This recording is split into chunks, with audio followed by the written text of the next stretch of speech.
꿈과 직업에 대한 길을 현실적으로 찾아가는 방송 개비어 지금부터 시작합니다. 어떻게 지내셨어요, 한 주? 진수 씨부터. 네. 그다음 파마를 하셨네요. 더 잘생겨지고 있습니다. 이상해요. 방금 이상해요는 게스트분인데 쑥 들어오셨습니다. 좀 이따 게스트분 소개하도록 하고요. 네. 최프로님, 최경희 씨 어떻게 지내셨습니까? 네, 잘 지냈습니다. 봄이 와서 집안에서 열심히 청소해서 겨울옷 집어넣고요. 봄옷을 새로 꺼냈습니다. 굉장히 의미 있는 일 하셨네요. 네, 그랬죠. 오늘 어려운 분 모셨어요. 종찬 씨, 우리 대학생 대표 글로벌 종찬 씨를 빼고 과감하게 김 코치님을 투입했습니다. 안녕하세요. 반갑습니다. 아니, 사실은 김 코치님에 대한 수요가 굉장히 많았어요. 저번에 취업 얘기를 하니까 취업에 대한 얘기를 좀 더 해달라. 댓글 딱 하나 올라와 있던데. 김 코치님 2개 올라와 있었어요. 그래요? 한 분은 자제분이랑 가족동을 하지 않았습니다. 네. 집은 안 와요? 이런 걸 하신다는 거? 절대 모르죠. 조용히 해야 될 것 같아요. 저도 그렇게 생각합니다. 그리고 오늘은 조금 사연을 듣고 사연이 끝난 다음에 게스트분과 대화를 통해서 현실적으로 어떻게 하면 취업에 조금 도움이 될 수 있는 방송이 한 번이라도 돼볼까 해서 진행을 해보려고 합니다. 그래서 스튜디오도 바꿨어요. 비용을 2배나 냈는데 우중충합니다. 예. 자, 그러면 사연을 듣고 일단 중간중간 얘기를 해보도록 할까요? 안녕하세요. 저는 현재 대학교 3학년인 23살 여학생입니다. 원래는 22살이어야 하지만 재수를 해서 남들보다 1살 늦은 삶을 살고 있답니다. 하지만 점수 맞춰서 원하지 않는 학교를 오고 보니 방황 아닌 방황을 좀 했어요. 시간이 지나고 정신 차리고 여러 주위 분들한테 상담도 받고 하면서 보니 제가 지금 하고 있는 공부가 저와는 안 맞는다는 걸 알았어요. 현재 교직 이수를 하고 있거든요. 근데 저는 정말 다른 분야의 길을 원해서 취직을 생각해 보려고 합니다. 저는 드라마나 영화 같은 엔터테인먼트 홍보 쪽에 관심이 많거든요. 그래서 이런 쪽으로 길을 돌렸습니다. 지금까지 임용고시 하나만을 준비해오다가 이렇게 길을 바꾸고 보니 지금까지 제가 해온 게 없더라고요. 정말 너무 막막해서 일단 제가 지원하려는 분야에 대해서 세부적으로 조사를 하고 있긴 한데 특히 서포터즈 같은 거는 정말 도움이 되는지 궁금합니다. 왜냐하면 하기까지도 시간이 걸리고 뽑히는 것도 힘들고 또 인턴 지원을 하기 위해서 여러 가지 대외 활동도 해야 되더라고요. 대체 어디까지가 필요한 건지, 나이가 늦었는데 너무 무리하는 건 아닌지, 또 남들 다 한다고 하고 나면 결국 같은 선에 서 있는 건 아닌지 이런 생각이 듭니다. 이런 초보자한테 조언과 현실적인 대답 좀 부탁드립니다. 환장하겠습니다. 어떻게 할까요, 진수씨? 이 방의 분위기 같네요. 아니, 전 사실 요런 분들 얘기를 몇 번 들었어요. 특히 네.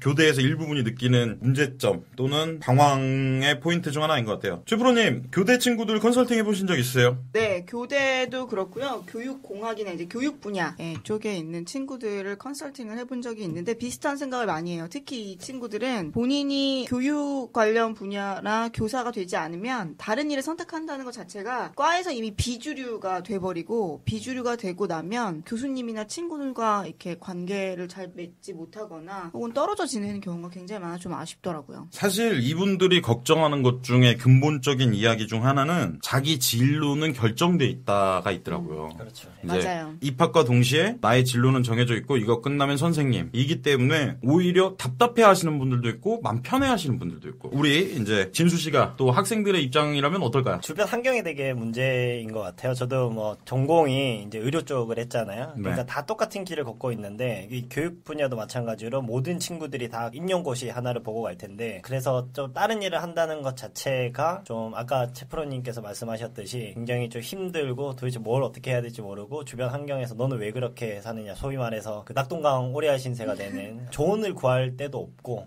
되게 힘든 시간을 보내지 않을까라는 생각이 많이 드네요. 자, 그래요. 일단 정리를 좀 해봅시다. 이거 정리를 안 했더니 사람들이 산으로 가나요? 이분은 지금 그런 상황인 것 같아요. 나의 진로는 정해져 있는데 이 진로가 맞질 않아. 그러면 난 대학생 때 다른 길을 가고 싶네? 그게 엔터테인먼트 길이네? 그러려면 지금 대학생 활동을 활발하게 하고 싶은데 대외 활동 같은 거 도움돼? 서포터즈는 어때? 이런 게 정말 내가 원하는 거야? 라고 묻는 것 같아요. 일단은 어렵게 모신 김 코치님 어떻게 생각하십니까? 일단 말씀드리기 전에 네네. 지난번 그 방송이 편집이 좀 잘못된 것 같아요. 그런 건 좀 있어요.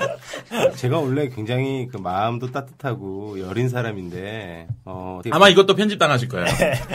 우리 그러면 이렇게 3자 대면을 해봅시다. 사실은 이곳에 이 사연들을 정리하시고 컨셉을 잡으시고 PD를 해주시는 정환 씨가 있어요. 정환 씨의 얘기를 일단 들어보도록 하죠. 편파적으로 했다고 말씀하시는데 저는 최대한 걸르고 순화를 하려고 노력을 했거든요. 자, 방금 김코치님께서 눈에서 레이저가 나오고 있었기 때문에 일단 정리를 해보고요. 네. 네, 일단 뭐 지금 사연 주신 분이 네. 뭐 우리나라 어떤 사범대학교나 네. 교대에서 열심히 공부하고 계신 분들의 네. 대표적인 사연이 아닐까 싶어요. 맞아요. 문제는 뭐냐면은 사실은 이분이 뭐 열심히 안 해서 이렇다 이런 내용보다는 우리나라 왜 제도적인 갑자기 따뜻해지셨어요? 아니, 안 어울리세요. 안 그러셨잖아요. 제가 원래 이래요. 제가 항상 교육 들어갈 때 저번 시간도 말씀드렸는데 항상 그 대학생들한테 기성세대로서 미안하다 이 얘기는 항상 시작을 하죠 저는. 여러분 오늘 게스트가 김코치님을 학교에서 뵌 분이 우연찮게 섭외됐습니다. 좀 이따가 제가 이 사건의 전말과 진실 이분은 정말 따뜻한 분인가에 대한 얘기를 한번 또 다뤄보도록 하겠습니다. 어찌됐든 간에 네, 그런데요. 죄송합니다. 학생들이 사회로 진출할 수 있는 많은 제도를 갖고 있어야 되는데 네. 저희 나라 같은 경우에는 지금 현재 임용고시를 거쳐야 하지만 네. 이분들이 사회에 진출할 수 있는 그런 이제 케이스가 있죠. 그래서 임용고시라는 것들이 사실은 많은 그런 선생님들을 배출할 수 있는 제도면 참 좋은데 사범대학교나 교대에서 공부하고 계신 분들에 비해서 막상 선발되는 인원은 굉장히 적다 보니까 임용고시를 통과하지 못하신 분들이나 통과하셨다 하더라도 이제 기다리고 계신 분들 이제 이런 분들이 사회 진출에 대해서 많은 고민들을 하시게 되죠. 여기 지금 사연 주셨던 분은 사실은 지금 3학년에서 교직이수하고 열심히 임용고시 공부를 하고 계셨을 거예요. 네. 그럼 이제 선배님들을 보니까 임용고시 패스하는 게 쉽지 않고 그럼요. 4학년이 돼서야 사회 진출하려고 하니까 너무 그게 막막해 보여서 먼저 오케이. 이제 시작을 하신 건데 그래도 선배님들보다 1년이라도 먼저 시작하신 게 굉장히 용기가 있어 보이고요. 다만 여기서 말씀하셨던 어떤 이제 다른 전공의 학생들이 이런 대외 활동들을 많이 한다 그래서 네. 나도 많이 해야 되냐 그 부분은 바람직하지 않은 거고 근데 굉장히 착해요. 여기 사범대학 학생들이 아니 정말로 맞아요. 굉장히 착해요. 굉장히 순수하고 저희 친동생도 교편을 잡고 있지만 그 친구는 아니었는데 요즘에 사범대학 재학하고 있는 친구들 보니까 너무 착해요. 착한 마음 때문에 어떻게 보면 좀 열이죠 학생들이. 그래서 사회 진출하는 게 겁도 나고 자기는 오직 그 선생님이 되는 꿈만 가지고 있었는데 너무 길어. 어차피 편집하실 거니까 어떻게 편집이 될지 모르겠지만 어쨌든 이런 다양한 대외 활동을 하시는 거에 대해서 너무 그렇게 부담은 안 가지셔도 될 것 같아요. 자, 그러면 교직이수하고 교대하고 뭐가 다릅니까? 근데 이분이 교대는 아닌 것 같아요.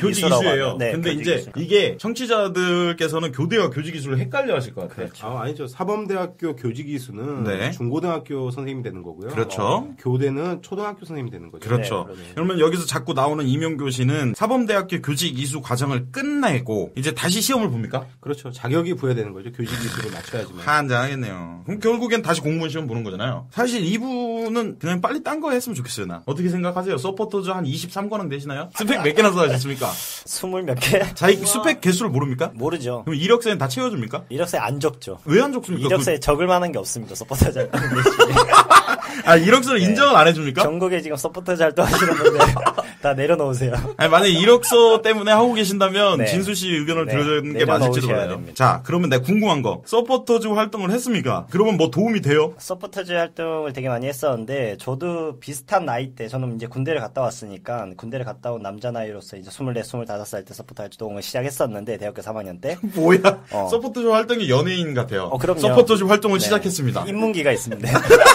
인문계는 주로 뭐라 하나요? 기자단부터 시작을 기사단이 제일 쉽나요? 어떤 기자단 하셨어요? 궁금해요. 경상남도 따오기 기자단 뭔 기요? 경상남도 따오기 기자단 야. 예. 그럼 뭐를 새를 관찰하나요? 따오기 새 말하는 거죠? 창녕 우포늪에 부화한 따오기를 현재도 네, 생존해 홍보하기 있는 위한. 서포터즈입니까? 따오기 기자다. 제보 받습니다, 제보. 네, 있으면 연락 주세요. 뭐합니까? 주로 경상남도의 정책이나 네, 그런 홍보활동들을 해서 글을 쓰는 역할을 했었고요. 지금도 경상남도에서 계속 네, 책이 날라오고 있어가지고. 진짜요? 그래요. 우리 또 딴 데로 빠졌네요. 그래서요? 네, 그래서 서포터즈 활동 제가 되게 많이 했었는데 저도 이때 했던 이유가 그 스펙으로 나중에 취업을 할 때 사용이 될 거라고 생각을 했었거든요. 근데 실질적으로 뭐 취업에서는 크게 도움은 안 되는 것 같아요. 그러면 취업에는 도움이 안 돼요. 네네. 근데 진로 찾는 거엔 도움 됩니까? 다양한 경험을 하는 걸로서는 좋은 프로그램인 것 같아요. 좀 서포터즈 활동 자체가 몰랐던 분야에 대해서 좀 얄팍하게 경험을 할 수 있는 기회는 주어지거든요. 근데 난 궁금한 게 뭘 시킵니까? 서포터즈나 기자대회 이런 것들은 운영 자체가 있는데요. 뭐 네. 정부 단체도 있을 수도 있고 이제 기업에서 주로 하는데 주로 그 기업의 홍보 마케팅 필요한 시킨 일들을 주로 하게 되죠. 그러면 사실은 요런 기자단이나 홍보 마케터즈 이런 거는 네네. 내가 누군가를 홍보해주거나 PR해주는 걸로는 간접적인 취업을 할 수 있다라는 그렇죠. 얘기네요. 그래서 뭐 누군가 전문가가 하면 붙어서 가르쳐주거나 그렇다면 크게 도움이 될지는 모르겠는데 실질적으로 서포터즈나 기자단 이런 것들이 이제 학생들만 이렇게 한 4-5명 무리를 지어주지 누가 와서 이런 어떻게 해야 되는 거다 그런 걸 알려주진 않거든요. 그래서 친목도 뭐 이상의 효과는 그렇게 없다고 저는 생각을 합니다. 자, 그러면 다음으로 넘어가죠. 이제 대학생 입장이 됐으니까. 그러면 최 프로님, 요런 서포터즈 다음이 보통 봉사활동, 봉사활동 다음에 인턴을 한다고 그래요. 네. 인턴, 봉사활동, 서포터즈 이 셋 중에 취업에 도움이 되는 건 뭡니까? 인턴이요. 직무 역량을 잘 표현할 수 있는 건 아무래도 인턴십이겠죠. 근데 만약에 뭐 사회공헌 파트나 뭐 사회복지사 뭐 이쪽으로 가신다면 봉사활동을 하신 것도 되게 도움이 되겠지만 저는 인턴 활동이 가장 그래요. 높다고 생각합니다. 자, 그러면 이분에게 진짜 도움될 수 있는 현실적인 조언 한마디씩만 듣고 갈게요. 일단 진수 씨? 그 이쪽에 관심이 있다면은 고민하시는 대로 드라마나 영화 이런 엔터테인먼트 홍보 쪽에 가장 쉽게 시작할 수 있는 게 서포터즈나 기자단 같은 것들이기 때문에 난 엑스트라 해봤으면 좋겠어. 아 그런 거 좋죠. 엑스트라 서포터즈. 그런 것도 나오나요? 제가 MBC 부산에 있을 때 부산 MBC 문화 서포터즈들을 했었거든요. 아, 역시 20몇 건하고는 다르네요. 네. 서포터즈 20몇 건하고는. 없는 건 없습니다. 저도 아, 그때 그래요? 막 포스터 붙이고 막 다니고 그랬었는데 만약에 저가노동 아니에요? 저가노동. 그럼요. 제가 뭐 욕할 게 많은데 만약에 관심이 있으시다면 거기서부터 시작해보시는 건 크게 나쁘지 않다라고 생각을 합니다. 너무 빠져있지 말고 좀 단기간에. 저는 근데 이분한테 드리고 싶은 조언이 하나 있는데 제 아는 후배가 기획했던 봉사활동 중에 하나가 꿈꾸는 카메라라는 봉사활동이었어요. 네, 영화 제목 아닙니까? 네, 영화 제목이랑 똑같은 봉사활동이 있었는데 한 시골에 있는 초등학교 어린이들한테 영화 촬영에 대한 것들을 알려주고 영화를 찍게 한 다음에 아, 감동적이네요. 마을 주민들을 모아서 초등학생이 촬영한 영화를 상영했던 적이 있어요. 그래서 네. 이분이 어쨌거나 교육 관련된 일을 하고 계시다면 그 장점을 같이 살리시면서 영화나 엔터테인먼트 분야와 조금이라도 연관된 일을 해보고 싶다면 그 두 가지를 섞었을 때 시너지가 나는 그런 활동들을 찾아보시면 좋을 것 같아요. 오, 진짜. 네, 좋은 진짜 좋은 것 같아요. 예. 근데 정말로 연예계 쪽에 네네. 그러니까 엔터테인먼트 쪽에서 근무를 하신 분들의 처음 시작은 네. 그냥 로드에서 시작해요. 맞아요. 그냥 포스터 붙이고 공연장 그 홍보 전단지 돌리고 뭐 이렇게 시작을 하는 거죠. 그래서 전공을 했던 안 했던 간에 본인이 이쪽 분야에 관심이 많다 그러면 일단은 제가 추천드리고 싶은 거는 대학로로 오세요. 아, 오시면 계십니까? 좋아. 대학로에 오셔가지고 극단에 가세요. 포스터 받아서 맞아요. 하루에 1000장씩 붙이면서 맞아요. 이 일이 자기한테 맞는지 안 맞는지 그것도 작은 의미의 홍보거든요. 사실 이래서 갭이어가 필요한 거거든요. 맞습니다. 1년 정도 쉬면서 내가 진짜 맞나 이 일이? 그렇게 대학로도 가서 진짜 엔터의 밑바닥도 봐보고 또 임용고시 준비하는 사람들의 이런 활동들도 이렇게 생활 패턴도 봐보고 그냥 내가 정말 이게 행복한가도 생각해보는 게 참 필요한 시기인 것 같아요. 하나 아이디어가 더 생각났어요. 네, 역시. 제가 아는 몇 년 전에 만났던 분들 중에 브레멘 음악대라는 연극을 하시는 분이 계셨는데 네. 찾아가는 연극이에요. 근데 그 연극이 스토리를 만들어서 저 그분 알아요. 어린 아이들한테 유치원에 찾아가서 네, 동화나 이런 것들을 연극으로 실제 만드시는데 그 안에 교육학적인 이론들도 되게 중요한 것 중에 하나가 있어요. 그래서 저는 그분이 만약에 홍보가 아니라 이 연극판 안에 들어가서 이 일을 처음부터 시작을 하신다면 어린이와 관련된 이런 분야도 연계하실 수 있다면 참고 찾으실 수 있을 것 무엇보다 같아요. 제일 중요한 건 사연을 좀 더 구체적으로 써주십시오.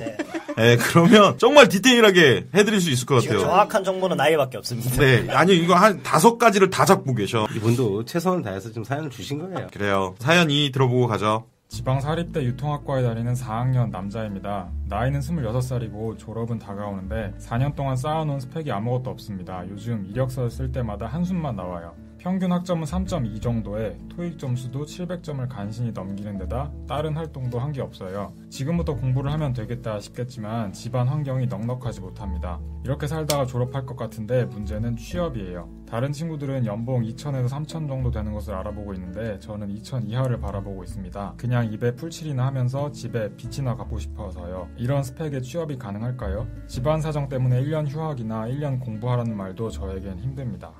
이분 화나네요. 왜 안 하십니까? 입에 풀칠이나 하면서. 저는 솔직히 공감 가요. 아직 젊은데 그냥 이 표현 자체가 입에 풀칠이나 하면서 이렇게 표현해버리시면 지방사립대 유통학과 다녔던 친구들은 다 어떻게 하겠습니까? 저는 사실 조금 현실적이다라는 생각을 했어요. 전 지금 제가 풀칠하면서 살고 있기 때문에 그냥 현실적으로 인지가 됐어요. 요즘 대학생들 연봉 3천 이상 대부분 바라보지 않나요? 우리나라 대기업의 개수 자체는 전체 기업의 1%도 되지 않아요. 그 개수로 따져봤을 때. 예. 근데 항상 연봉 상위권부터 이렇게 쭉 발표가 되잖아요. 네. 1000대기업 기준으로 봤을 때 1000대기업 중에 연봉 2,500이 안 되는 것도 사실 굉장히 많습니다. 아하. 매출액 기준으로 봤을 때. 신입사원 기준이죠. 네네. 되지 않는 것들도 굉장히 많고요. 전체 사람 봤을 때 대기업에 근무하는 사람 자체는 한 10% 정도거든요. 근데 대기업이라는 말 자체가 근로자 수가 보통 한 1000명 이상이면 대기업이라고 부르기 때문에 그런 기준으로 따진다면 연봉 3천을 신입사원이 넘는다는 거는 그렇게 흔한 일은 아니죠. 근데 이제 그럼 지방사립대는 어떻게 합니까? 사실 별 차이가 없을 수도 있는데 네. 이 친구가 처음 문장을 쓴 게 그거예요. 지방사립대 유통학과. 근데 이 친구의 말 중에 제가 사실 이 사연을 읽으면 동그라미 친 게 있어요. 네. 지방사립대 아무것도 없습니다. 한숨만 나와요. 간신히 넘기는데 이렇게 살다가 환경이 그렇지 못합니다. 입에 풀칠이나 빚이나 아니 이런 스펙에 이분이 전반적으로 굉장히 본인의 상황을 비관 시니컬하게 쓰셨거든요. 네네. 토익 점수가 700점 있으시잖아요. 네. 제가 상담하면 토익 점수 없는 친구들도 굉장히 많고요. 네. 제가 오늘 만났던 한 분은 학점 2.97이세요. 근데도 긍정적이십니다. 본인의 상황을 어느 곳에 위치해 놓고 만약에 당연히 연봉 4천 받는 학점 3.9에 토익 950점인 사람과 비교했을 때는 좋지 않은 상황이겠지만 어떻게 보면 전체적인 본인 나이대의 사람들 중에 이 사람이 그렇게 최악의 상황은 아닌 거예요. 근데 분명히 저는 지난 4년 동안 아무것도 없다고 했지만 스펙이 없다고 했지만 아르바이트도 분명히 하셨을 거라고 생각하고 학회도 뭔가 하셨을 수도 있고 유통학과에서 그 과에서 과제를 하시더라도 프로젝트를 같이 하셨던 경험이 있을 거예요. 근데 이제 그런 것들은 본인이 생각하기에 하찮은 스펙이라고 생각해서 말씀을 안 하셨을 뿐이지 저는 이분이 정말 아무것도 안 했다고 생각하지는 않습니다. 아르바이트도 스펙이 됩니까? 대기업에는 아르바이트를 쓸 수 있는 곳은 없어요. 근데 이제 개인 이력서 양식을 자유 양식으로 써서 네. 중소기업에 제출한다면 저는 아르바이트도 당연히 그 업무랑 연관이 될 수 있다고 생각하고요. 유통학과라고 하셨잖아요. 네. 유통업에 관련된 아르바이트를 뭐라도 하셨다면 이 친구가 유통시장이 어떤 식으로 돌아가는지에 대해서 봤을 것이고 그런 분명히 자기소개서에도 쓰실 내용이 있다고 생각을 합니다. 근데 이 유통학과라는 게 굉장히 범위가 넓어요. 네. 사실은 모든 어떤 제품의 유통을 네. 이론적으로 이제 배우는 학문이다 보니까 네. 본인이 갈 수 있는 분야도 굉장히 다양하죠. 예를 들어서 우리나라에서 칫솔 치약 만드는 네. 엘모 생활건강 이런 데 갈 네. 수도 있고 아니면 맥주를 만드는 엘 이런 음료수 회사도 갈 수 있고. L은 뭐죠? 그냥 말씀하세요. LO. 롯데. 오케이. 그러니까 이 범위가 굉장히 넓은데 거기에서 이제 일할 수 있는 직무군을 보면요. 이분이 생각하는 취직이라는 것들은 아마 예를 롯데 칠성을 가지고 얘기를 한다. 그러면 롯데 칠성 안에는 유통을 전체적으로 통제하는 컨트롤 타워가 이제 본사에 있어요. 거기를 들어가기는 힘들어요, 사실. 본사. 쉽게 말하면. 근데 지방에 가보면은 이제 그런 실질적으로 이제 물건을 지점. 내보내는 물류 창고들이 그렇죠. 있어요. 근데 물류 창고 안에서도 오늘 물건이 몇 개 들어왔고 몇 개 나갔고 이걸 체킹하는 그런 사람들은 정규직이에요. 공채로 들어오는 분들. 근데 거기서 물건을 차량에다 싣고 본인이 관리하는 대리점에 나가시는 분들은 거의 대부분 이제 계약직으로 채용하신 분들이 많아요. 그래서 제가 봤을 때는 이분이 유통에 대해서 어떤 자기가 자격증을 같이 공부하면서 그런 쪽에서 경험을 좀 쌓아보면 더 좋은 어떤 그런 결과값들을 가져올 수 있지 않을까. 제가 조금 이제 취업시장에 둔한 걸 수도 있는데 3.2에 700 유통학과에 알바 한 2년 했다. 지점에 들어가서 일할 수 있습니까? 있죠. 그러면 2,000 이상입니까? 2,000 이하입니까? 솔까만. 2,000 이상이죠. 근데 왜 이래 이 사람? 모르는 거죠. 모르는 거죠. 데리고 와주세요. 다음부터 스튜디오에. 그래요. 오케이. 항상 데리고 올 사람들이 너무 많아 미쳐버리겠어요. 그러면 이분은 사실 조금 더 긍정적으로 자신을 평가해도 됩니까? 네. 저는 그렇게 생각해요. 그래요. 그러면 만약에 지점 같은 경우 우리가 솔직히 취업 포탈 그리고 취업 카페 지점에 대한 건 안 나오잖아요. 발로 뛰어야죠. 어차피 그 지점이란 것들은 본인이 있는 로컬에서 가까운 곳에 있단 말이에요. 네. 거기 가서 물어보면 되죠. 찾아가세요. 학교는 뭐 합니까? 이런 거 취업센터에서 안 하고. 취업센터는 이런 정보를 제공하기 힘들죠. 왜 그러냐면 아 진짜요? 네. 그럼요. 이거는 현장에서 거의 대부분 아름아름 소개로 가는 케이스들이 더 많아요. 취업센터는 이렇게 들어오는 정보를 받아서 올리시지 예. 선생님이 직접 다니시면서 정보를 갖고 오시진 않죠. 전 사실 제가 이 얘기를 시작했던 이유는 취업센터에서 이런 정보가 조금 있다고 얘기를 들어서 얘기를 꺼냈고요. 한번 가보세요. 혹시 있을지도 모르잖아요. 네, 있긴 있어요. 근데 네, 이제 네. 뭐 대기업이 아니더라도 취업센터는 워낙 로컬에 있는 정보들이 지역에서 들어오기 때문에 가보시는 건 절대 손해보는 일은 아닙니다. 자, 이분 얘기를 좀 정리해보자면요. 3.2, 학점 3.2에 토익 700, 뭐 연봉은 2,000 이하를 원한다. 근데 실질적으로 이렇게 부담을 가지실 필요 없고 조금 더 발로 뛰신다면 좀 더 좋은 조건을 찾아볼 수 있겠다라고 얘기하네요. 마지막으로 질문 하나. 저는 이제 이런 표현을 씁니다. 베팅을 해야 된다고. 이분이 한 6개월 정도 졸업을 살짝 연장을 하거나 머뭇거리면서 발로 뛰어서 연봉이 조금 높거나 좋은 직장을 찾는 게 맞습니까? 아니면 그냥 취업하고 1년 뒤에 이직을 하는 게 맞습니까? 김코치님. 저는 후자요. 일단 취업을 하시는 게 좋아요. 최프로님. 근데 저도 취업을 하시는 게 좋다고 생각하는데 그러네요. 지난 4년간 본인이 커리어를 잘 관리하지 못하셨다면 앞으로 6개월도 본인 스스로의 힘으로는 하기 쉽지 않으실 거란 생각이 들고 정답이네요. 우린 도전자잖아요. 진수 씨 어떻게 생각해요? 제가 네. 쭉 읽으면서 워낙 전문가분들이 말씀하셔서 말을 안 하고 있었는데 네네. 유통 쪽에는 관심이 없고 그냥 그 돈에 대해서 보시는 분일 수도 있을 아, 것 같다라는 생각이 액수의 들어요. 크기가 훨씬 직무보다 네. 중요한. 그래서 뭐 굳이 유통을 좀 안 살려도 될 것 같다라는 생각이 들어서요. 그래서 좀 안타까운 게 너무 돈에만 좀 포커스를 맞추고 있지 않느냐. 그러니까 돈에만 초점을 맞추려면 다른 일도 있다라는 말을. 제가 원래 보통 의견을 안 드리는데 저는 3개월 정도 베팅을 할 것 같아요. 물론 이분은 굉장히 다운돼 있습니다. 근데 저라면 3개월 정도는 베팅을 해서 그 중에서 가장 만약에 연봉으로 따졌을 때 연봉이 가장 중요하시다면 그 중에서 가장 괜찮은데 똑같은 연봉이면 좀 더 자기 적성과 맞을 수 있는데를 저는 3개월 정도는 베팅을 해봐도 괜찮다고 생각해요. 근데 그 부분은 좀 한번 얘기를 해봐야 될 것 같아요. 그러니까 연봉에 대한 얘기인데 네. 요즘 젊은 친구들은 이제 연봉에 대해서 감각이 없어요, 사실은. 맞아요. 주변에 대기업에 들어간 친구가 뭐 예를 들어서 5천만 원 받는다 이러면 네. 저기 5천만 원 받으니까 나는 좀 더 낮게 받더라도 뭐 3,500원 받아야 되지 않냐 이렇게 얘기를 하는데 맞아요. 진짜 맞아요. 우리나라 신입사원들 평균 연봉을 보면요. 거의 한 6천만 원 약간 넘어가요. 전체를 놓고 보면. 근데 일부일 뿐이에요. 아까 최프로님께서 말씀하셨는데 그렇게 고액 연봉을 받는 대기업에 다니는 친구들은 일부일 뿐인데 맞아요. 본인의 눈에 보이는 것들이나 언론에 비춰지는 것들이 사실은 그렇게 높게 나오다 보니까 목표 자체도 그렇게 높게 가는 거죠. 근데 이제 그걸 향해서 가는 과정은 굉장히 노력을 하면 되는데 한 가지 또 저희가 지켜봐야 될 부분들은 저희 부모님 연배를 가지신 분들, 그러니까 부모님까지는 아니겠죠. 뭐 50대 이제 초반, 중반 되신 분들이 직장 생활이나 사회 생활을 뭐 20년 가까이 하시고 20년 넘게 하신 분들이 많이 받는 게 아니에요. 일반적인 기업에서 보면 뭐 300만 원에서 400만 원 사이 이렇게 받으면서 뭐 4가족, 5가족 같이 생활하고 있는데 그걸 봤을 때 여러분들이 처음에 사회 나가는데 난 연봉 뭐 3,600 받아야 돼, 4,000 받아야 돼. 맞아. 이런 생각들은 사실은 좀 나중에 생각을 해보고 먼저 좀 부딪혀봤으면 좋겠어요. 어떤 일이 되는지 간에. 저는 언론도 굉장히 문제가 있다고 생각해요. 매번 언론에 나오는 것들이 연봉 상위 기업에 대한 통계를 보여주고 평균 연봉을 보여주는데 그런 것들이 굉장히 비현실적인 것들이 많고요. 그 데이터들 자체가 전체 신입사원을 놓고 보는 게 아니라 특정 기업을 계속 어필을 하기 때문에 저는 문제라고 생각합니다. 또다시 질문이 생각나는데 혹시 두 분 코칭이나 이렇게 컨설팅 해주시는 분들 중에 연봉이 조금 내 마음에 안 든다고 해서 직장을 선택하지 않는 분들이 많습니까? 요즘 왜냐면 취업 불경기라고들 얘기하니까. 갈 능력도 안 돼요. 아, 왜 그러세요? 또 실수하셨잖아요. 착하기로 해놓고.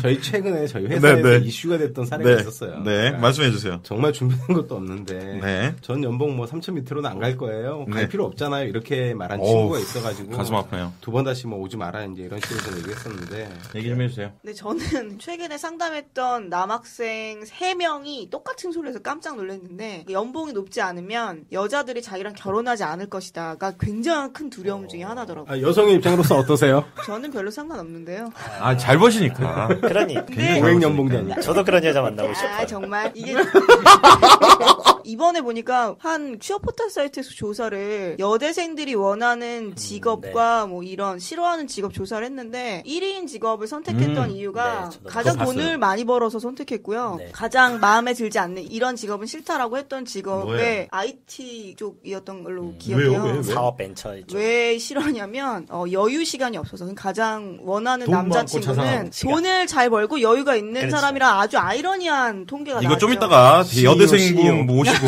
CEO. 네 저는 여쭤보도록 하겠습니다. 그런 질문 자체를 낸 포털 사이트도 잘못됐다고 생각하고 물론 일부의 여대생들이 대답을 했겠지만 이게 이런 통계들이 자꾸 생기면서 남자분들이 생각을 하는 게 돈을 잘 벌어야 장가도 갈 수 있습니다. 이 생각을 하시는 것 같아요. 진수 씨 여자친구 있으세요? 네, 있습니다. 두 가지 조건에 맞지 않는데 꿋꿋하게 여자친구 많이 사귀시잖아요.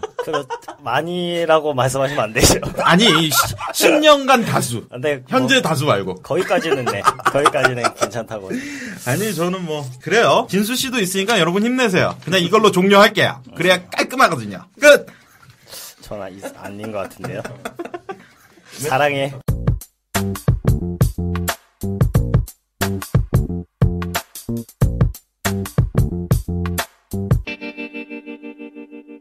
(2부) 시작합니다. 2부에는 게스트를 모셨어요. 익명보장. 굉장히 미인이신 여대생이시고요. 네. 미인 여대생 맞으십니까? 아, 저 여대생 아닙니다. 졸업했습니다. 아 안타깝네. 잘못된 정보를 또 저희 정확한 표현으로 미취업 졸업. 자, 아, 왜? 한번 나왔습니다. 아니 우리 너무 행복해하는 것 같아. 취업 졸업자라고 분류가 있어요. 미취자 같은 건가요?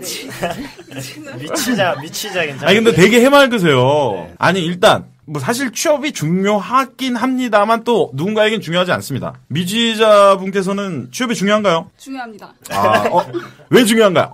일단 제가 대학을 나왔잖아요. 네. 근데 대학을 나오고 나서 요새 흔히 말하는 취직? 음흠. 그런 걸 간다는 건 솔직히 저에 대해서 투자한 거에 대해서 음흠. 너무 아까운 것 같아요. 한 번 이상은 사회에 나가서 경험도 쌓고 돈도 한번 벌어보고 이 사회가 어떤지 한번 보고 싶습니다. 와 실례지만 연세를 여쭤볼 수 있을까요? 나이는 26입니다. 와 무슨 과? 경영학과입니다. 와우 예 하이파이브 경영학과 예. 만세 경영학과 만세.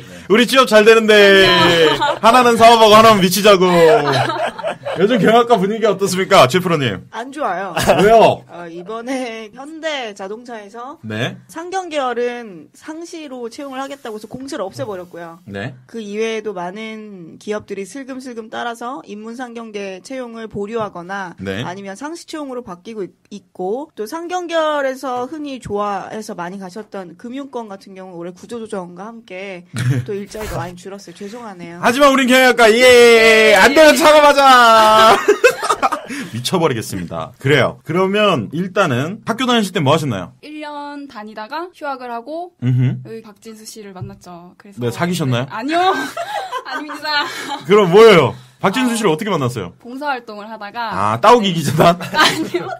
주말 워크캠프라고 아. 네, 주말에만 하는 그 20 몇 종 중에 하나의 한 개인가요? 네, 그렇죠. 그래요. 그러면 활동들 중에 가장 인상 남는 게 또 뭐예요? 저는 복수학위제라는 걸 갔다 왔어요. 그래서 음흠. 그러니까 제가 다니던 학교를 2학년까지 마치고 또 다른 미국에 있는 학교에 가서 2년 와우, 동안 인재네요. 공부해서 2년? 네, 2년 동안 네. 가서 네, 학위를 2개를 따서 가지고 오는 네. 아직 그런 여유가 프로그램. 있네. 아닙니다. 거기서도 경영학과 혹시? 아니요, 거기선 재무를 전공을 했었죠. 그래요. 저희 회사에 세금 낼 게 있어요. 농담이에요. 아니, 저 농담이에요. 세금 쪽은 잘 모릅니다. 그래요. 재무는 미국에서 배우면 굉장히 장난 아닐 텐데 어땠어요? 저는 거기서 오히려 더 좀 좋았어요. 왜냐면 왜요? 체계적이거든요. 지금 한국이 비체적이라고 얘기하시는 아니요, 건가요? 어느 대학교시죠? 경영학과 국립- 교수님들 들으세요. K대라고. 국립에 있는 K대요. 네. 고려대는 아니군요. 네, 아닙니다. 그래요. 나머지 K대 분들 목소리 추정해서 댓글 달아주시기 바랍니다. 그러면 지금 나도 취업을 해야겠다라고 마음을 먹으신 지는 얼마나 되셨어요? 졸업하고 나서부터 바로 네, 취업을 하고 싶었죠. 졸업은 언제 하셨는데요? 졸업은 작년 여름에요. 제법 됐네요. 근데 취업이 안 됩니까? 본인 같은 인재가? 영어로 재무를 얘기할 수 있고 계산을 할 수 있고 이중 대학교? 리플리? 뭐 이런 건가? 예. 직접 같은 건데. 예. 근데 그 정도 인재가 취업이 잘 안 됩니까, 요즘? 요새는 좀 탈스펙으로 가려고 하는 추세가 있긴 있어요. 아, 맞아요. 네, 그래서 면접 같은 걸 봤을 때 블라인드 면접이 많았는데. 진짜요? 네. 여기서 블라인드 면접이란 건 뭐죠? 그러니까 자기 잘 이름이나 몰라서. 예. 뭐 출신 학교나 예. 그런 걸 얘기를 하면 안 되는 그런 면접이죠. 그 얘기를 해야 되는데. 난 미국까지 갔다 왔는데, 그죠? 그렇죠. 근데 요새는 워낙 고스펙 그래요? 분들이 많으니까. 그럼 이때까지 한 1년 정도 되신 것 같은데 몇 군데 기업을 넣어봤고 거기서 1차는 몇 번이나 통과해봤고 나 진짜 궁금하다. 그렇게 많이 통과하진 않은 것 같아요. 총 몇 개 지원했었는데 30개 이상. 30개 이상, 한 36개? 30 몇 개 정도 되는 것 같아요. 33개. 그러면 33개 중에 1차 합격, 통지는? 1차 합격은 6, 7개? 어우, 그래도 승률 좋네? 그러면 굉장히 수율이 좋은 건데. 그러면 그 36개 기업 중에서 김코치님이시. 30대 그룹사로 벗어난 기업이 있으세요? 36개 쓴 데가 유명한 데죠, 다. 그러니까 소위- 저번 하반기 때는 대기업죠. 네, 제가 그때는 준비가 못했죠. 안 돼 있었기 때문에 네. 네, 자신 그런 있거든. 아는 기업에 주로 넣었고요. 네, 네. 최근에 들어서 이렇게 내실 있는 기업이 많더라고요. 네네. 이름은 잘 안 알려져 있지만 뭐 유가증권 시장에 뭐 상장이 돼 있다던가 아니면 생각보다 지금 매출이 아쉽게 있다던가. 사장님들 실명을 거론합시다. 어느 회사입니까? 사장님 이름까지는 잘 모르겠는데 그러니까. 준비가 안 된 거죠. 덜 된 거죠. 사장님들, 화이팅! 잘했어요!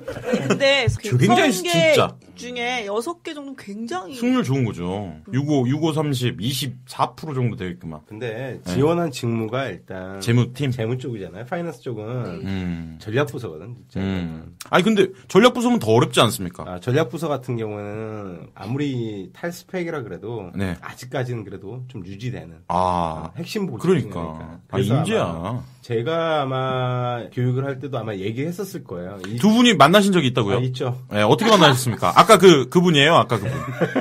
취업 잘하라고 교육할 때 만났는데 진짜 우리 김코치님의 발은 대단합니다. 근데 그때 교육할 때 분명히 얘기했어요. 네. 이 친구가 다녔던 학교가 네. 와 핵심 전략부서의 에헤. 커트라인이라고 분명히 얘기를 했어요. 제가. 별로 도움 안 됐죠, 그때 당시에.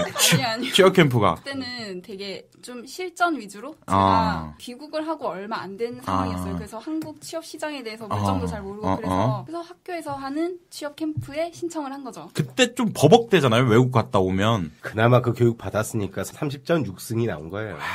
안 그랬었으면은 34전 전패예요, 전패. 자, 솔직히 난 괜찮다. 오늘 내 양심에 손을 얹고 취업 캠프 도움 됐다. 몇 프로 도움 됐다. 재무팀이니까 우리 또. 많이 됐어요, 사실. 그래요? 네, 그게 실전 면접 같은 것도 직접 했었는데 네. 정말로 떨렸었거든요. 정말 실전 면접 같이. 그리고 거기서 피드백도 받았고 제 인터뷰하는 모습을 찍어서 나중에 또 이렇게 보여주시고 네. 그런 게 되게 요즘 좋았어요. 그렇게까지 해줍니까? 요새 장난 아닙니다. 네. 저희만 그렇게 해요, 저희만. 에이, 또 약하신다. 아니, 다른 교육기관은 이렇게 하진 못해요. 이분의 이름은 김동훈이에요. 근데 1년 동안 취업 못하고 있습니다. 아니요, 그래요. 좋았어요. 자, 1차 통과. 6군데에서 7군데 했고. 그 다음 2라운드, 2차. 면접 간 거 몇 개 있습니까? 그러니까 제가 저번 하반기 때 총 면접을 3번 봤는데 네. 첫 번째 같은 경우에는 사실 거의 될 뻔했어요. 거의 네. 될 뻔했는데 면접관 분하고 저하고 좀 안 맞았던 것 그렇죠. 같아요. 그걸 어떻게 알아요? 거의 될 뻔했다 이걸 그건 어떻게 소개팅 가서 남자친구 딱 알아보는 거랑 똑같은 아니, 거예요. 본인이 직관적으로 알았던 거 아니에요? 네, 그러니까 어떻게? 그 분들이 저한테 되게 호의적이었어요. 다 모두한테 호의적이에요. 아니, 여러분, 착한 김코치님. 눈물이 글썽이고 있습니다. 요즘에 얼마나 기업들이 오케이, 그 다음. 그 다음에는 PT 면접. 오, 어려웠겠다. 거기서 준비 시간을 10분을 주는 거예요. 그래가지고 5분 발표를 하래요. 네. 그래가지고 저는 그냥 제가 아는 대로 줄줄줄줄 얘기를 했죠. 5분 네. 동안. 근데 사실 그게 그러면 안 되는 거였죠. 네. 그래요. 그 다음. 야, 그다음에는- 한숨 쉬고. 그거 캠프 때 잠깐만. 에이, 그 다음. 그다음에 싸우겠어요. 네, 다른 거는 다 괜찮았다고 생각하는데 임원분들하고 만났을 때 네. 회사에 대해서 얼마나 조사를 했는지 그게 너무 구체적으로 나오니까 제가 뭐, 기억납니까, 질문이? 다른 은행 그 주요 은행 4곳하고 차이점 그런 거를 뭐였죠, 차이점이? 대답해보세요. 제가 갑자기 뿅! 심사위원으로 바뀌었습니다. 제가 준비가 안 됐었죠. 사랑합니다. 저 같으면 비교할 수 있는 은행은 없습니다. 탈락! 이게 PT 면접 교육할 때 주제였어요. 수학 분석하는 게. 자, 우리 하나씩 따져보죠. 또 있습니까? 또 면접 보신 게? 아니요. 그 오케이. 외에는 인적성에서 네. 인적성도 중요하죠. 일단 면접 얘기부터 해봅시다. 자, 첫 번째. 면접장에 가면 우리는 느낍니다. 내가 붙었구나. 떨어졌구나. 그래서 친구들이랑 소주를 먹죠. 또는 친구들끼리 수다를 떱니다. 카톡방에서. 야, 나 된 것 같아. 근데 혹자들은 말합니다. 야, 니네 떨어질 거니까 잘해주는 거야. 라고 말합니까? 이거 진실입니까? 사실입니까? 거짓입니까? 그렇지는 않아요. 요즘에는 네. 그 기업들이 지원자들한테 굉장히 좋은 이미지를 주기 위해서 굉장히 면접할 때 딱딱하지 않고 젠틀하게 네, 잘 대해줘요. 그리고 네. 굉장히 편한 분위기를 많이 유지시켜줘요. 옛날에는 압박 면접이랑 이런 게 있었잖아요. 막 그러니까 때리려고 하고 막. 그러니까 말씀드렸잖아요. 첫 방송 때도 말씀드렸는데 압박 면접이라고 하는 것들은 지원자가 느끼는 그 심리적 압박 면접이에요. 실질적인 어떤 면접 스킬은 아니고요. 그래요. 요즘 기업들은 굉장히 잘해줘요. 그래서 지원자들한테 그 기업의 이미지를 좋은 이미지를 가져갈 수 있게끔 꼭 지원자가 입사를 못하더라도 우리의 소비자가 될 수 있으니까. 이 호의적이었다는 얘기는 뭔가 그래도 다른 친구들이랑 좀 달랐나요? 저에 대한 질문이 굉장히 많으셨어요. 그게 제가 전에 얘기를 했었는데 그런 거 있지 않습니까? 보통 사람들끼리 만나면 공통점을 공통점을 만들려고 하죠. 하잖아요. 네. 그래서 뭐 어느 학교를 졸업을 하셨네요. 혹시 이 선배 아십니까? 라든지 아니면 뭐 어머니께서 모른다고 하셨죠. 모르니까 모른다고 했습니다. 네, 잘하셨어요. 그리고 어머니께서 뭐 이 회사를 다니시는데 누구 아느냐 뭐 자꾸 이렇게 확인한 거 아닐까요? 떨어뜨리려고. 여기 연결고리 하나 잘렸고 어머님 최대 예금주 아니시고 뭐 이런 거. 죄송해요. 심각해지셨어. 그럴 수도 있어요. 근데 뭐 외모에 대한 것도 칭찬을 사실 하셨죠. 네. 아니 근데 그분을 잊지 못하는 듯한 느낌을. 아니요. 근데 원래 그런 질문은 그 면접 때 하지 않게 되어 있는데.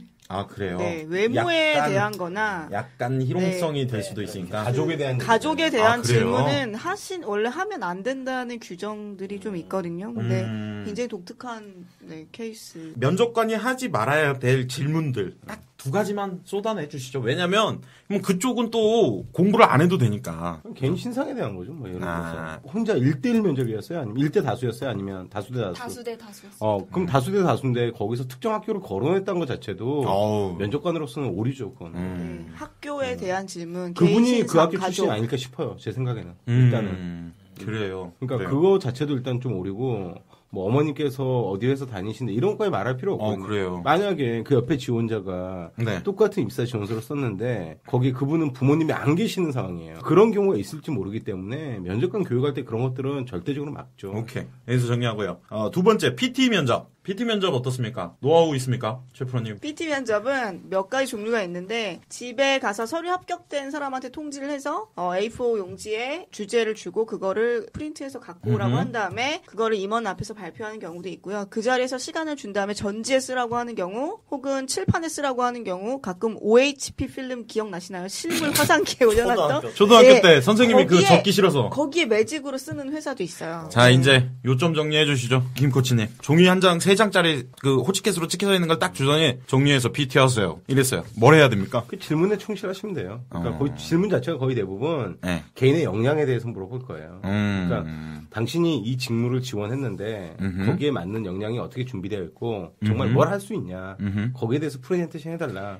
이제 이런 내용들이 거의 대부분 많아요. 그리고 이제 R&D 파트 같은 경우에는 실질적으로 본인이 프로젝트 했던 것들을 어떻게 응용할 건지 파일로 가져와서 파일을 보면서 이제 슬라이드 띄워놓고 발표하고 그런데 지금 이 친구 같은 경우에는 아마 현장에서 10분 정도 시간밖에 안 줬다는 것들은 일반적인 상식으로 충분히 해결할 수 있는 문제이거나 자 잠깐만 10분 정도 줬다는 거는 상식선에서 해결할 수 있거나 회사를 조사하거나 뭐 이런 거라는 거죠. 그러니까 일반적인 그 시사상식 지식을 사용하거나 아니면 개인의 역량이 어느 정도 준비되어 있는지 쓸 수 있기 때문에 그 시간을 짧게 준 거죠. 근데 왜 PT를 합니까? 개인의 어떤 검증 과정이에요. 개인 역량 검증 과정이에요. 그러니까 본인이 워딩을 잘 해가지고 글로스 제출을 했는데 그러한 내용들이 맞는지 안 맞는지 그런 걸 이제 겸사겸사해서 PT를 하는 거죠. 이게 진짜인가? 그렇죠. 이 친구가 진짜인가? 전공에 관련된 거나 직무에 관한 것도 꽤 많이 물어봐요. 그렇죠. 그래서 실제 뭐 아까 롯데 얘기하셨지만 롯데카드 같은 경우는 PT 면접 질문 중에 모바일 카드 시장 성장에 따른 롯데카드의 전략 뭐 이런 식으로 전략기획팀 같은 경우는 산업군에서 굉장히 핫 이슈인 질문들도 현장에서 나오기도 그렇죠. 합니다. 신입사원들의 아이디어를 볼 수 있는 좋은 네. 자리거든요, 거기가. 그러니까 거의 대부분 거기서는 아이디어를 제시하시오. 직무에 따라서 조금 다를 수 그렇죠. 있겠군요. 그럼요. 다르죠. 이 친구가 머리 쓰는 직무면 그런 질문을 확 해줘야겠네요, 사실. 네, 기획력 이런 네. 게 필요한 곳들은 그렇게 하기도 하고. 그런 신입사원들 프레젠테이션 면접에서 나왔던 어떤 이슈들, 아이디어들을 가장 잘 활용하는 기업이 KT예요.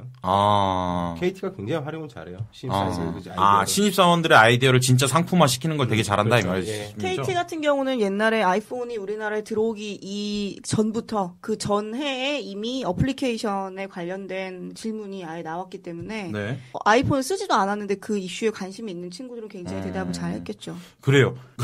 너 너무 듣다가 지금 혼동이 되는데 난 이분들의 실력이 갑자기 궁금해지기 시작했어요, 진수 씨. 네. 만약에 두 분이 24, 5으로 돌아가서 지금 면접장에 있어요. 요즘 애들하고 싸워서 이길 수 있습니까? 저요. 아 진짜 솔까말 한 번만 해줘요. 전 취업 못할 것 같아요. 저도 못할 것 같아요. 저 나도 얼마 전에 페이스북에 못할 것 올려놨어요. 제가 보면서 못하실 요즘 것 같으면 진짜 너무 어렵다. 죄송해요. 괜찮아요, 우리. 예, 경영학과. 경리학과 가길 참 잘했다고 생각해요. 그래요. 그만큼 이제 취업 문제들이 어렵다는 거죠. 진짜 힘들어요. 취업 질문 좀 리스트 좀 한 2개씩만 한번 빼볼까요? 진수 씨, 서포터즈 중에 면접 보는 데 있습니까? 면접 보는 데 있었죠. 거기선 주로 뭐 물어봅니까? 조금씩 달랐던 것 같은데요. 홍보나 이런 쪽을 맡았을 때는 어떤 방식으로 홍보를 할 거냐 이런 아이디어를 실질적으로 물어봤던 경우들도 굉장히 많았던 것 같아요. 혹시 지금 국립 K대 다니시는 졸업을 하신 미취자 선생님께서는 기억나시는 게 있나요, 질문이? 최근에 정보 유출 문제가 많이 있었잖아요. 그래서 자기가 알고 있는 정보 유출 스미싱이라든지 피싱이라든지 뭐 그런 거에 대해서 나열을 해봐라. 그리고 몇 명한테 그걸 물었어요. 그리고 나머지 사람한테 그거에 대해서 설명을 해봐라. 네, 이런 식으로 나왔었죠. 그러니까 그런 주제들이 경영학과 전공자로서 상식의 범위에 있는 거잖아요, 항상. 정보 유출 사건이 당연히 이슈가 됐으니까. 우리 상식이 없나 봐요. 어떻게 하죠? 네, 그런데. 아니죠. 근데 이제 그 아이디어를 10분 동안 본인이 알고 있는 걸 쓰고 네. 본인의 견해를 밝히는 거니까 그게 뭐 이렇게 어느 게 좋다, 어느 게 나쁘다 이걸 아니고. 자, 그러면 나 진짜 궁금한 게 예를 들어서 주식회사 J가 회원 정보가 다 유출됐네? 근데 이번 질문이 그거야. 고객 정보 유출에 대해서 서술하시오. 이럴 땐 친기업적으로 써야 돼? 아니면 현실적으로 써야 돼? 뭐. 대응 방안 써줘야죠, 대응 방안. 어떻게 하면 이걸 이게 예방할 수 비판 있는지. 이런 것보다. 그렇죠. 이렇게 그 기업 사람이라고 생각하고. 그러면 네. 약간은 친기업 쪽에서 문제점을 해결해야 되네요. 그러니까 모든 게 다 네. 기업에 입사하는 그 과정에서는 항상 회사 관점으로 가져야 되는 거예요. 그러니까 입사 지원서 쓸 때도 회사 관점으로 써줘야 되고 네. 면접을 볼 때는 면접관 관점으로 가져야 되고. 자, 여기서 또 질문. 면접을 볼 때, 나는 에너지가 넘치는 사람이야. 여기서 막, 무슨 회사 짱! 뭐 이런 식의 이렇게 칭찬을 해주고 싶어. 이런 거 해도 됩니까? 안 되죠. 젠틀하게. 그렇죠.